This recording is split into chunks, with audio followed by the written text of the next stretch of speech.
ছয় অধ্যায়ের টেলরের উপপাদ্য ছাড়াও আরেকটা উপপাদ্য আছে, সেটা হচ্ছে দুই চলকের গড় উপপাদ্য। এটার ইংরেজি নাম আসতে পারে মিন ভ্যালু থিওরাম, এটাও দিতে পারে, অথবা আমাদের ক্যালকুলাস ওয়ানে অনার্স প্রথম বর্ষে এই গড় উপপাদ্য ছিল, ওটার আরেকটা নাম ছিল হচ্ছে মধ্যমান উপপাদ্য। তো এটার যে কোনো একটা মান নাম থাকতে পারে, গড় উপপাদ্য অথবা মিন ভ্যালু অথবা মধ্যমান, যাই থাকুক, এটা এই যে উপপাদ্যটা আমরা এখন করবো এটাই রেখে দিতে হবে। এই থিওরিটা অনেকটা টেলরের উপপাদ্যের অনুরূপই প্রায়।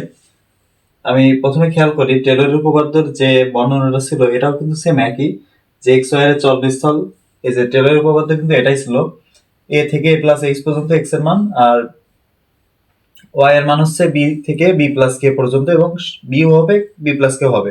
এ f of x y function, এবং এই যে এক্স ওয়াই এর সাপেক্ষে ইহার আংশিক ডেরিভেটিভ, এবার কিন্তু এক্স আর ওয়াই এর সাপেক্ষে। আর টেলরেরটাই ছিল এন তমবার অন্তরীকরণ, আর এটা হচ্ছে কোনো এন তমবার উল্লেখ করা নেই, শুধু এটুকু পার্থক্য, আংশিক ডেরিভেটিভ সসীম হয়, ওটাও সসীম ছিল এবং অবিচ্ছিন্ন ছিল, তবে গড় মান উপপাদ্য হবে। তো গড় মান উপপাদ্য আর টেলরের উপপাদ্য এইটুকু কিন্তু সেম একই, শুধু পার্থক্য কি, এর পরবর্তী অংশগুলোই, এরপরে এই যে এর এটার পরে টু ফ্যাক্টরিয়াল ছিল, মানে স্কয়ারের যেটা ছিল, তারপর কিউ, ওটা ছিল এন তমবার পর্যন্ত, আর এটা এন তমবার করা লাগবে না, শুধু প্রথম দুটো অংশ দেখলেই এটাই হচ্ছে গড় মান উপপাদ্য। তাহলে এটা আমি এখন প্রমাণ প্রতিপাদন করার চেষ্টা করি, দেখি।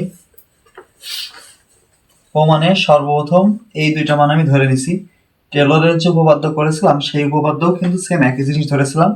এখানে টি নিয়ে আসছি, টি এর মান 0 থেকে 1, 0 নেওয়া যাবে না এবং 1 নেওয়া যাবে না, শুধু 0 থেকে 1 এর মাঝের সংখ্যা। এই পার্থক্য হচ্ছে ওইটাই ছিল কিন্তু 0 এবং 1 নেওয়া যাবে, আর এটা শুধু মাঝের সংখ্যার কাজ করতে হবে। তো এবার এটাকে যদি আমি ফাংশন আকারে ধরি, এফ অফ এক্স ওয়াই ধরি, তাহলে এটাকে লেখা যায় f of A plus h t comma B plus k t. এই যে ফাংশনের এক্স আর ওয়াই এর যে মান ছিল, এক্স এর মান এটা এবং ওয়াই এর মান আমি পরপর বসালাম। এটা সমান, যেহেতু এর ভিতরে টি আছে, তাহলে এটা টি এর তো একটা ফাংশন, তাহলে এটাকে আবার এই অনুরূপ লেখা যায় ফাই অফ টি। এই সেম জিনিসগুলোই টেলরের উপপাদ্য করা ছিল। আচ্ছা, এখান থেকে ফাই অফ টি আছে, এই ফাই অফ টির মান এটা এবং এটাও, তো এখান থেকে আমি ফাই অফ টির পজিশনে ফাই অফ ওয়ানটা বসিয়ে দিই। ফাই অফ ওয়ান, এই যে ফাই অফ টির পজিশনে বের করছি আমি, ফাই অফ ওয়ান সমান লেখা যায় f of A plus h টি ছিল, টির মান যেহেতু ওয়ান করছি তাহলে থাকবে শুধু এইচ, বি প্লাস কে টি ছিল, তাহলে এটা থাকবে শুধু কে। তাহলে ফাই অফ ওয়ান এর মান পেয়েছি আমি। এবার এই ফাই অফ টি ছিল, এটা এর ভিতর তো টি এর একটাই চলক, তাহলে এই ফাই অফ টি এবার লিখবো আমি হচ্ছে যে ফাই অফ টি এক চলক বিশিষ্ট, এবং এটা কিন্তু অন্তরীকরণ যোগ্য ছিল, আমরা প্রথমেই বর্ণনায় ধরে নিয়েছিলাম, এবং এখান থেকে দেখাও যাচ্ছে যে ফাই অফ টি অন্তরীকরণ করা যায়, করণ যোগ্য। তাহলে এটা যেহেতু অন্তরীকরণ যোগ্য, সুতরাং এই ফাই অফ টি এর জন্য তো গড় মান উপপাদ্য হবে, তাহলে লিখবো যে ফাই অফ টি এর জন্য। আচ্ছা, আমি এবার 0 বিন্দুতে নেব, 0 এবং টি, এই বিন্দুতে 0 থেকে টি, 0 হবে টিউব হবে, এত বিন্দুতে গড় মান উপপাদ্য হবে। অঙ্কের বিন্দু যদি এটা হয়, এর জন্য গড় মান উপপাদ্য হবে হচ্ছে যে এটা ফাই অফ, এখানে দুটো বিন্দু আছে 0 আর টি। তো এখানে এই ধরনের অঙ্কগুলো মূলত এই প্রথম অংশে বসে, এই যে বড় যে মানটা ছিল টি, মানে এই উপপাদ্য মূলত আগেও আমরা দেখছিলাম টেলরের উপপাদ্য থেকেও দেখছিলাম, এই দুটো বিন্দুর ভিতরে বাম সাইডে মূলত বসে হচ্ছে যেটা বড় মান 0 এবং টির ভিতরে বড় মান কোনটা আছে, টি সমান সমান ফাই অফ, এর পরবর্তীতে এই যে ছোট মানটা ছিল phi of 0 plus t phi prime, এর পরবর্তীতে একবার অন্তরীকরণ ফাই প্রাইম থেটা টি, এটা কিন্তু 0 না, থেটা টি, এটা সর্বশেষ এইটা লিখলাম, থেটা টি লিখলাম এখানে 0 থেকে থেটা থেকে 1 পর্যন্ত হচ্ছে থেটার মান। আচ্ছা, এটা আমি 1 নম্বর সমীকরণ দিই। এটা হচ্ছে এই বিন্দুর জন্য গড় মান উপপাদ্য এটা। আচ্ছা, এবার আমি খেয়াল করি 1 নম্বর সমীকরণ এটা পেয়েছি। তবে আমরা কিন্তু ওই টেলরের উপপাদ্য যেভাবে করছিলাম এটাও সেভাবে করব। এই মান কিন্তু আমরা বের করছিলাম না, 1 নম্বর সমীকরণে যেভাবে আছে এইটা করছিলাম না, আমরা কি করছিলাম ফাই অফ 1 বের করে নিয়েছিলাম সব। তাহলে এই টি এর জায়গায় সবগুলো 1 বসাই।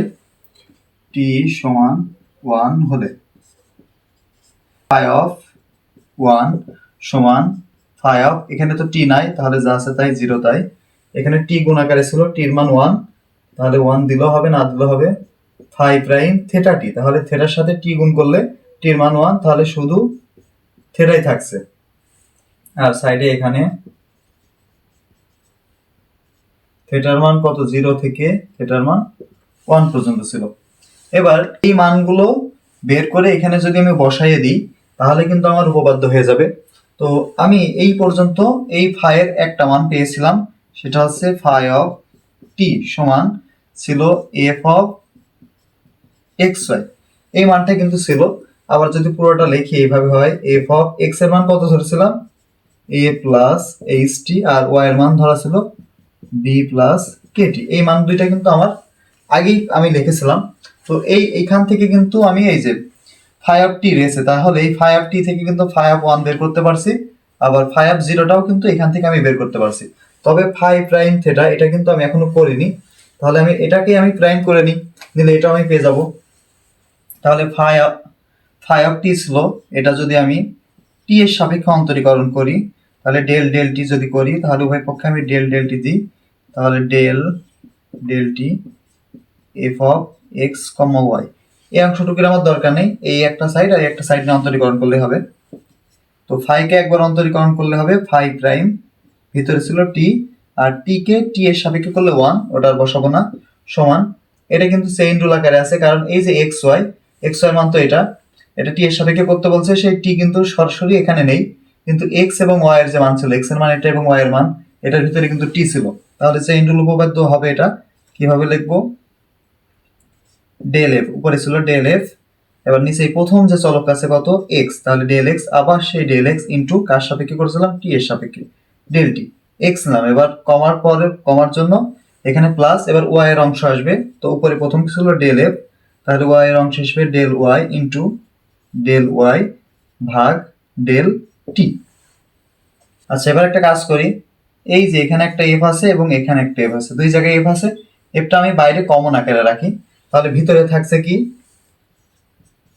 Del del x into del x del t plus del del y into del y del টি।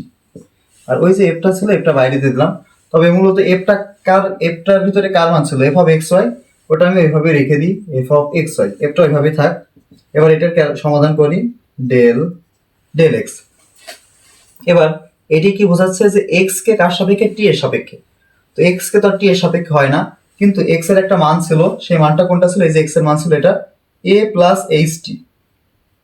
তাহলে আমি এক্স এর জায়গায় তো এই মানটা বসাবো, তাহলে এক্স এর জায়গায় যদি এই মান বসাই তাহলে অন্তরীকরণ প্রথমে কার হবে এই এর, এ কে করলে কার সাপেক্ষে, এই যে নিচে কিন্তু টি ছিল, টি এর সাপেক্ষে এ কে করলে 0, তাহলে 0 প্লাস এইচ টি। এবার এইচ টি কে, এইচ টির ভিতরে এইচ হচ্ছে গুণ আকারে আছে, ওইটা ধ্রুবক রেখে দিব, আর টি কে করলে 1, ওটা বসানোর প্রয়োজন নেই, তাহলে এভাবে থাক। এবার ডেল ডেল ওয়াই, এবার এটা কাকে, এটা হচ্ছে ওয়াই কে টি এর সাপেক্ষে, তো ওয়াই এর মান ছিল যে বি প্লাস কেটি, তো এর ভিতরে টি আছে এই অংশে, তাহলে এই অংশটুকুর অন্তরীকরণ হবে, তাহলে এই প্রথমে বি কে করলে 0 প্লাস কেটির ভিতরে কে কনস্ট্যান্ট রেখে দেবো, আর টি করলে এটা 1, আর সবার সাথে বাইরে একটা গুণ আকারে ছিল কত f of x comma y. এবার এটা আমি কার মান বের করলাম ফাই প্রাইম টি, কিন্তু আমার এই যে মানটা বের করতে হবে সেখানে কিন্তু এখানে ফাই প্রাইম টি চাইনি, এখানে চেয়েছে ফাই প্রাইম থেটা, তাহলে এই টি এর মান যেখানে ছিল সেখানে আমি কি বসাবো থেটা, তাহলে ফাই প্রাইম টি, এখানে টি এর জায়গায় আমি বসিয়ে দেবো একবারেই থেটা সমান। এবার একটু খেয়াল করি, এখানে কিন্তু সরাসরি কোথাও টি নেই যে সেখানে আমি থেটা বসাবো, তবে এই যে নিচের এক্স এর জায়গায় এটা কার মান ছিল এ প্লাস এইচ টি, তাহলে আমি যদি এই টি এর জায়গায় আমার যেটা বসানো লাগবে, টি এর জায়গায় থেটা বসানো লাগবে, তাহলে এই টি এর জায়গায় যদি থেটা বসে তাহলে এ প্লাস এইচ থেটা আসবে না, ওটা কার জায়গায় আসবে না, এই এক্স এর জায়গায়। তো এখানে আমি যদি এক্স এর মান ওই এ প্লাস এইচ থেটা বসাই তাহলে দেখতে একটু বেমানান দেখা যাবে, তার থেকে আমি ওইটা সাইডে বসাবো। তাহলে এটা যা আছে তাই লিখি, এটা আছে কত, এইচটা গুণাকার আছে, এইচ সামনে দিলাম, তারপরে কত ছিল ডেল ডেল এক্স প্লাস এখানে গুণাকার আছে কে, এখানে আছে ডেল ডেল ওয়াই ইনটু এর পরবর্তী এটা কত ছিল f of x comma y. এখানে ওই যে এক্স আর ওয়াই এর মান যেটা পাইছি সেটা আমি বসাই, এক্স সমান এ প্লাস থেটা এইচ, আর ওয়াই এর মান কত পাইছি বি প্লাস থেটা কে। তাহলে আমি কোন মানটা পেলাম, এই মানটা বের করলাম। এবার আমার এইটা আর এটা বের করা লাগবে। তো এটা আমি কিভাবে বের করব, এই যে একটা মান দেয়া আছে এখান থেকে আমি এই দুইটা মান বের করব। তাহলে নিচেরটুকু আমি মুছে দিই। প্রথমে বের করা লাগবে ফাই অফ ওয়ান, তাহলে ফাই অফ টির জায়গায় কত বসাতে হবে ওয়ান। তাহলে এখানে তো এফ অফ এক্স এর মান এইভাবে লেখা রয়েছে, আর এটা তো ভেঙে লেখা আছে, টি আছে এর ভিতরে, তাহলে আমি এই মানটা নিব। তাহলে এটা লিখবো F of A plus h টি ছিল, টি এর মান কত বসাচ্ছি আমি ওয়ান, তাহলে এইচ টি, টি এর মান যদি ওয়ান বসাই তাহলে এইচ এর সাথে ওয়ান গুণ করলে শুধু এইচ এ থাকে, কমা এবার বি প্লাস কে টি, টি এর মান এখানে ওয়ান বসালে এখানে থাকছে শুধু কে। তাহলে আমি এইটাও পেয়ে গেলাম। এবার সর্বশেষ আমার প্রয়োজন কত, ফাই অফ জিরো, তাহলে ফাই অফ জিরো তো এটা থেকে বেরোচ্ছে, তাহলে ফাই অফ জিরো, তাহলে এটাও কি করছি টি সমান জিরো বসাচ্ছি, আর এটা কি বসালাম টি সমান ওয়ান। তাহলে এখানে যে সমীকরণ ছিল সেখানে টি জায়গায় আমি জিরো বসাবো, তাহলে এটা ফাই অফ জিরো হয়ে গেল। এটা লিখবো না, এটার মান করব F of A plus h টি ছিল, তো টির মান তো জিরো, জিরোর সাথে এইচ এর গুণ করলে জিরো হয়ে যাবে, তাহলে থাকবেন শুধু এ কমা এবার বি প্লাস কে টি আছে, টির মান তো জিরো, তাহলে এই অংশটা জিরো হয়ে যাচ্ছে, থাকছে শুধু বি। তাহলে এই যে মানগুলো পেলাম সেই মানটাই আমি যদি এখানে বসাই দিই তাহলে কিন্তু আমার উপপাদ্যটা হয়ে যাবে। তাহলে একটু খেয়াল করি, প্রথমত আমি কোনটা পেলাম প্রথমত আমি পেলাম ফাই অফ ওয়ান, তো ফাই অফ ওয়ান এর মান আমি কোনটা পাইছি এটা বসাই দিই, F of A plus H comma B plus K সমান, এর পরবর্তী ছিল ফাই অফ জিরো, তো ফাই অফ জিরোর মান যে মাত্র বের করলাম F of A comma B, সর্বশেষ এখানে ওয়ান গুণ আকারে ছিল, ওয়ান দেওয়ার প্রয়োজন নেই, ফাই প্রাইম থেটা এর মানটাই যে আমি বের করছিলাম শেষে, বের করে আমি মুছে দিছি। তো ওই মানটা আমি কত পেয়েছিলাম, ওই মানটা আমি পেয়েছিলাম h del del x plus k del del y into f of x comma y, যেখানে এক্স এর মান ছিল কত এ প্লাস থেটা এইচ, আর ওয়াই এর মান ছিল বি প্লাস থেটা কি। এটাই কিন্তু আমার গড় মান, দুই চলকের জন্য গড় মান উপপাদ্য।